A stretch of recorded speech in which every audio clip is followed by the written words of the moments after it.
Hello guys, in today's video I will be showing you how to fix a Gmail problem. So the answer is easy, just go to the settings and then scroll down to the apps section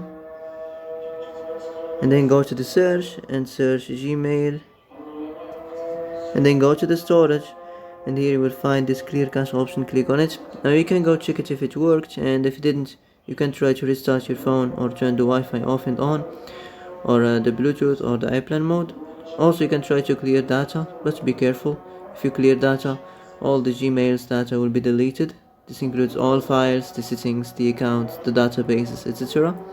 So be careful if you want to clear your data. And that's it for today's video.